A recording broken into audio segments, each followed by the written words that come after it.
آپ کا کیا بنے گا؟ اپنے نبی کا کوئی فکر نہیں. موسیٰ مروا کے ہی چھوڑا نا. تو ان کا کلا، تم ہو تو اسی قابل کہ تمہیں جوتے پڑیں، لیکن ان معی ربی سیہدین، اللہ مجھے میرے ساتھ ہے، راستہ دے گا. ہے اور ہجرت کی رات میرے نبی نکلے تو ابو بکر کبھی آگے چلتے کبھی پیچھے چلتے، کبھی آگے چلتے کبھی پیچھے چلتے. آپ اپنے پنجوں کے بل چل رہے تھے کہ پاؤں کے نشان نہ پڑ جائیں اور کھوجی نہ دیکھ لیں. تو پھر آپ نے فرمایا ما لکا یا ابا بکر، ابو بکر کیا ہوا ہے؟ کبھی آگے آ جاتے ہو کبھی پیچھے ہو جاتے ہو. کہا یا رسول اللہ، جب مجھے خیال آتا ہے آگے کوئی چھپا ہوا دشمن وار نہ کر دے تو میں آگے ہو جاتا ہوں کہ میرے اوپر آئے، آپ پہ نہ آئے. اور جب مجھے خیال آتا ہے پیچھے سے کوئی آ کے حملہ نہ کر دے تو میں بھاگ کے پیچھے ہو جاتا ہوں کہ آپ کے اوپر وار نہ آئے، میرے اوپر آئے. اور پھر جب غار ثور پر پہنچے، جبل ثور، تو آپ چڑھ نہیں سکتے تھے، ساری انگلیوں سے خون نکل رہا تھا، جو کہ آپ ایسے چلے تھے ایسے. ابو بکر نے کندھے پہ بٹھایا اور پورا پہاڑ طے کیا، اوپر لے گئے، آپ کو باہر بٹھایا، سارے سوراخ بند کیے، اور اس کے بعد سوراخ زیادہ تھے تو پگڑی کو اتارا، اس کو پھاڑ کے سوراخ بند کیے. پھر اس کے بعد سوراخ زیادہ تھے، کرتے کو اتارا اور پھاڑ کے سوراخ بند کیے. ایک جس میں سانپ تھا وہاں اپنی ایڑی کو رکھ دیا، کہا مرحباً یا رسول اللہ.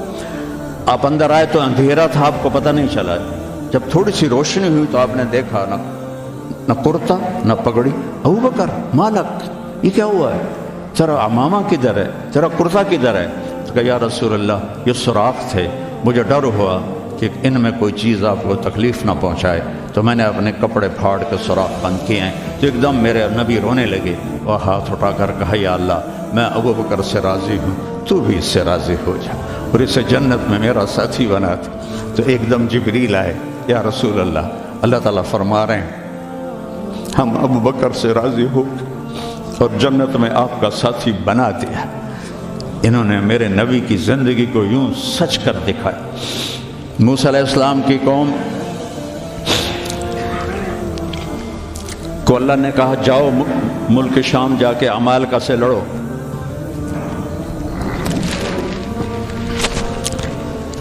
ان کا اذهب انت وربک فقاتلا، تو جا تیرا رب جائے، ہم نہیں لڑتے.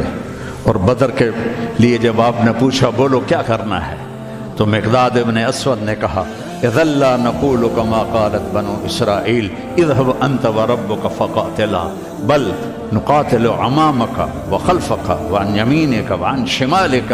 یا رسول اللہ ہم بنو اسرائیل نہیں ہیں کہ کہیں جا اور تو تیرا رب لڑے، ہم آپ کے آگے لڑیں گے، پیچھے لڑیں گے، دائیں لڑیں گے، بائیں لڑیں گے، ہماری لاشوں سے گزر کر وہ جائیں گے. بنو اسرائیل نے سمندر پار کیا، آگے پتھر کے بت کی پوجا ہو رہی ہے. یا موسیٰ اجعل لنا الہا کما لہم آلہہ، یا اللہ موسیٰ ایک خدا ہمیں بھی لے کر دو اس جیسا. یہ بنو اسرائیل ہیں اور میرے نبی کا انتقال ہوتا ہے پیر کے دن، اور ابو بکر صدیق اوالی گئے ہوئے ہیں اپنی دوسری بیگم کے پاس. ان کو خبر ملتی ہے تو وہ بھاگے ہوئے آتے ہیں اور آپ کے چادر ہٹا کر آپ کا ماتھا چومتے ہیں اور گرم گرم آنسو ماتھے پہ گرتے ہیں. واہ خلیلہ واہ صفیہ واہ نبیہ. اور اس کے بعد آپ مسجد میں جاتے ہیں تو شور و فغاں ہے اور عمر تلوار لے کے کھڑے ہیں. جو کہے گا اللہ کا رسول فوت ہو گیا میں اس کو قتل کر دوں گا، وہ اللہ کے پاس گئے ہیں، وہ واپس آئیں گے. تو ابو بکر ممبر پر آئے، کہا عمر اقعد اقعد. کھڑے ہوئے آدمی کو کہنا ہو بیٹھ جاؤ تو اقعد، اور لیٹے ہوئے آدمی کو کہنا ہو بیٹھ جاؤ تو اجلس. یہ حسن عربی ہے کہ ہر حیت کے لیے الگ لفظ ہے. کھڑے کے لیے اقعد، لیٹے ہوئے کے لیے اجلس. عمر اقعد، کہا نہیں بیٹھوں گا. تو پتہ چل گیا کہ جوش میں ہے. ممبر پر آئے، ایھا الناس من کان یعبد محمدا فإن محمدا قد مات. جو محمد کی پوجا کرتے تھے وہ سن لو کہ انہیں اللہ نے بلا لیا، ان کا انتقال ہو گیا. ومن کان یعبد اللہ فإن اللہ حی لا یموت. اور جو ایک اللہ کی پوجا کرنے والے ہیں ان کا رب زندہ ہے، موت سے پاک ہے. میرے نبی نے ایسے لوگ تیار کیے جنہوں نے میرے نبی کی زندگی کو سچ کر دکھایا اور جانوں کے نذرانے پیش کر کے آپ کی زندگی کو دنیا میں زندہ کیا۔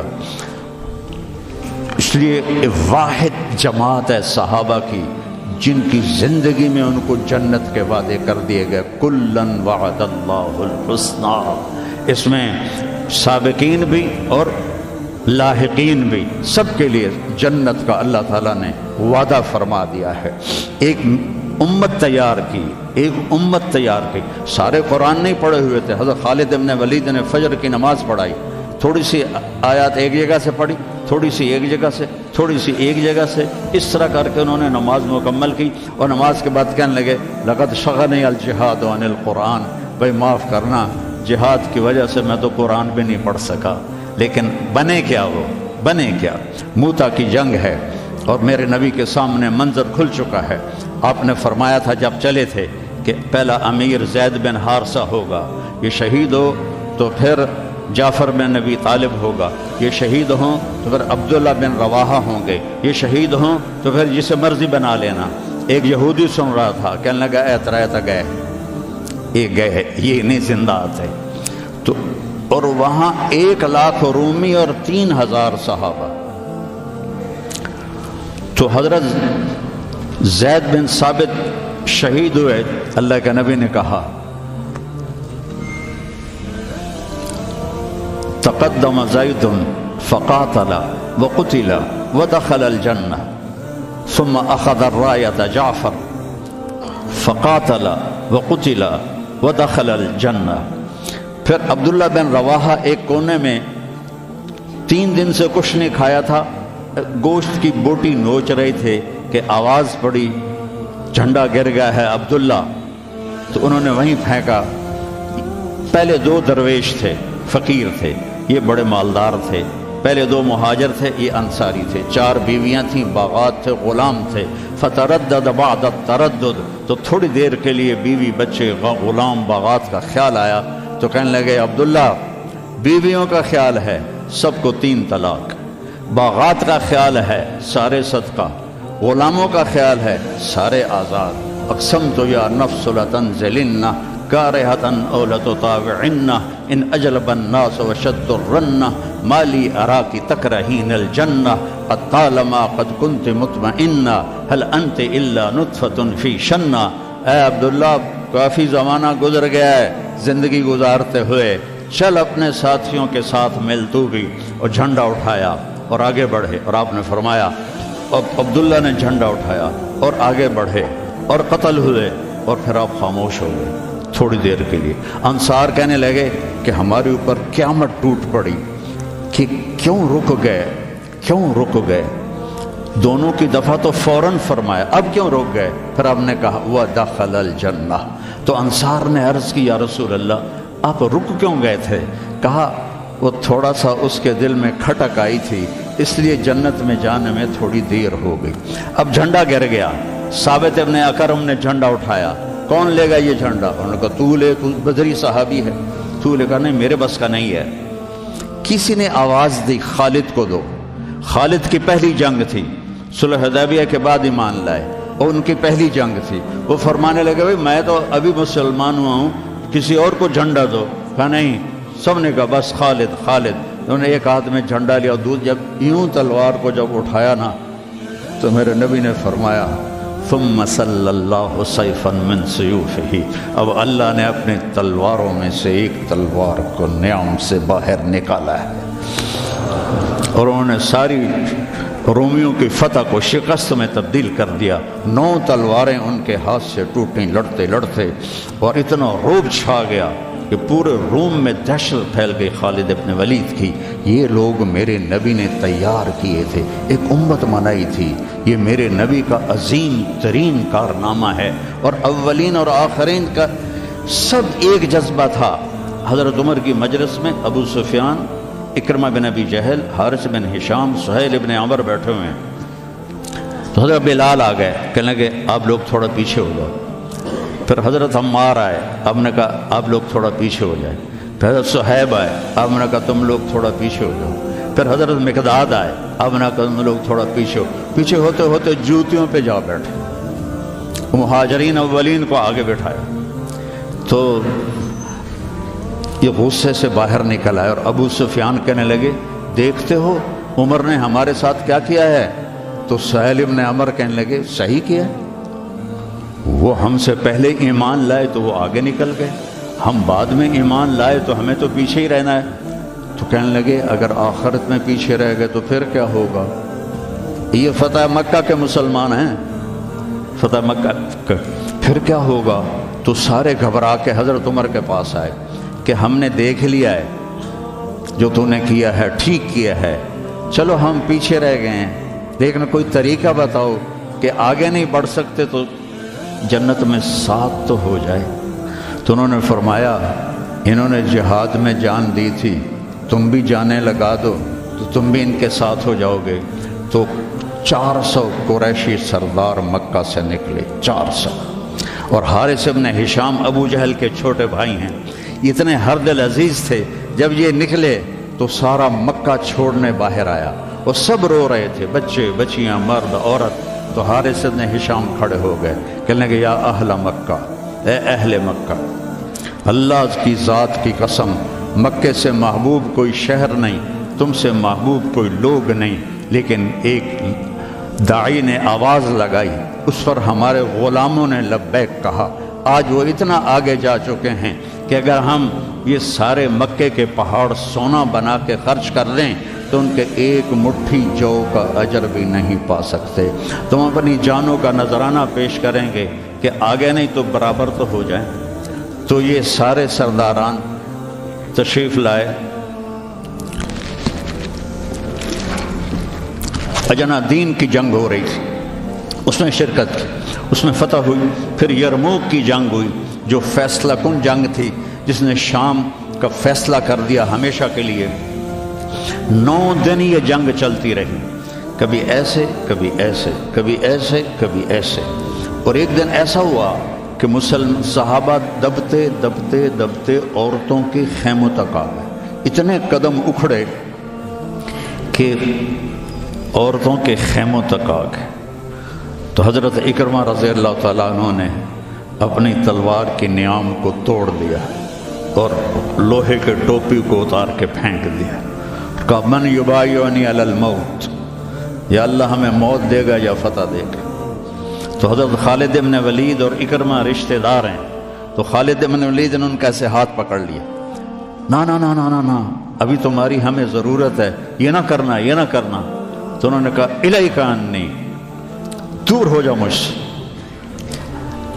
انی و ابی کان من اشد الناس عداوۃ لرسول اللہ و افر منکم اليوم، میں اور میرا باپ ساری زندگی دشمن اسلام رہے، آج ہی تو داغ دھونے کا وقت آیا اور میں بھاگ جاؤں۔ ان لک سابقۃ، تو مجھ سے پہلے ایمان لا چکا ہے اور آگے بڑھ چکا ہے، پیچھے ہٹ جا، میرے راستے میں حائل نہ ہو۔ تو سب سے پہلے ان کے بیٹے عامر بن اکرمہ نے بیعت کی، پھر حارث بن ہشام، سہیل بن عمر، زرار بن اوزر، ابو سفیان بن حرب، ان سارے سرداروں نے بیعت کی، اور سب نے اپنے خود لوہے کی ٹوپیاں پھینک دیں اور تلواروں کی نیامیں توڑ دیں اور شیر کی طرح حملہ آور ہوئے، وہ سارے روم کو پلٹا کے پیچھے پھینک دیا۔ اور جب روم کے قدم اکھڑ گئے تو خالد بن ولید فوراً بھاگے بھاگے واپس آئے کہ میں پتہ کروں کہ اکرمہ کس حال میں ہے اور عمر کس حال میں، ایک مخزومی ہے نا دونوں۔ تو جب عمر کو دیکھا تو وہ ختم ہو چکے تھے، جب اکرمہ کو دیکھا تو ان میں کچھ سانس باقی تھا، تو انہوں نے ان کا سر اپنی گود میں لیا اور منہ میں تھوڑا پانی ٹپکایا اور ان کے بیٹے عمر کا سر یہاں رکھ لیا، یہاں۔ تو ان کی آنکھیں کھلی کر کون ہو؟ کہا میں خالد ہوں۔ کہا کیا کیا اللہ تعالیٰ؟ کہا اقر عینک، اپنی آنکھیں ٹھنڈی کر، اللہ نے فتح دی۔ کہا اچھا عمر کو کہہ دینا جو تم نے کہا تھا وہ ہم نے کرتے، جو تم نے کہا تھا وہ ہم نے کرتے، اور جان نکل گئی۔ تو حضرت خالد بن ولید کو حضرت عمر پہ غصہ آ گیا۔ عرب جب غصے میں بولتے تھے تو ماں کے نام سے پکارتے تھے، اور جب اچھے ماحول میں ہوتے تھے تو باپ کے نام سے پکارتے تھے. تو یہاں حضرت خالد کہنے لگے کلا زعم ابن الحنتمہ اللہ نستشہد. حنتمہ حضرت عمر کی ماں کا نام ہے. حنتمہ کا بیٹا اب یہ نہیں کہہ سکتا کہ سرداروں نے جان قربان نہیں کی. یہ میرے نبی کی محنت کا ثمرہ ہے. یہ مدارس اسی کا سلسلہ ہے, یہ خانقاہیں اسی کا سلسلہ ہے, یہ تبلیغ اسی کا سلسلہ ہے. لیکن بیٹو صرف کتابیں پڑھنے سے تربیت نہیں ہوتی. اہل اللہ کی تربیت میں رہو, ان کے ساتھ اپنے اندر کی گندگیاں نکالو, تبلیغ میں وقت لگاؤ. مجاہدے سے انسان میں جلا پیدا ہوتی ہے اور وہ اس کا رخ نیکیوں کی طرف پھرتا ہے.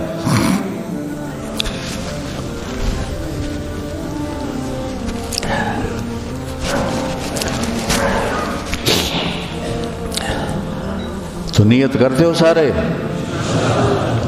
چند باتیں کہتا ہوں. اپنے اس ماحول میں غیبت کسی کی نہ کرو نہ سنو.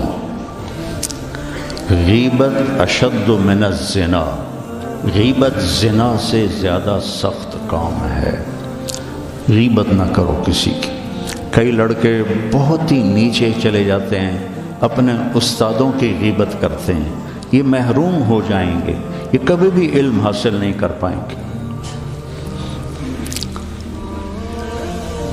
تو مجھے ایک واقعہ یاد آ گیا. قاضی احسان احمد شجاع آبادی رحمۃ اللہ علیہ ختم نبوت کے امیر تھے. تو میرے والد صاحب سے بڑا ان کا گہرا تعلق تھا.